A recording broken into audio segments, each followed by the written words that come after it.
Welcome to the Slop Temple. We pray this video helps. Open Studio. YouTube. And sign into your Google account to access the audio library. Click the left menu and choose Audio Library to open it. The interface shows a search bar, filters, and a list of tracks with durations.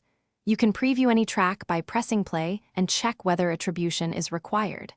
Download options typically include MP3 and WAV formats with a 44/100 Hz sample rate for standard video projects. Start by entering keywords in the search bar to find suitable music or sound effects.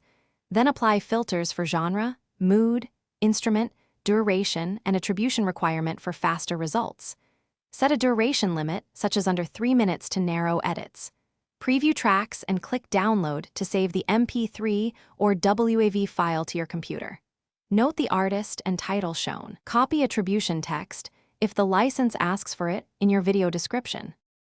Import the downloaded MP3 or WAV into your video editor and place it on the timeline.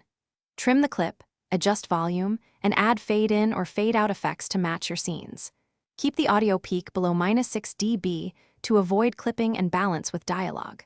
Follow attribution instructions exactly when a track requires credit in the video description. Keep a folder with original audio files and a text document listing titles, artists, and download dates for record keeping. Thanks for watching. Consider subscribing if we helped you.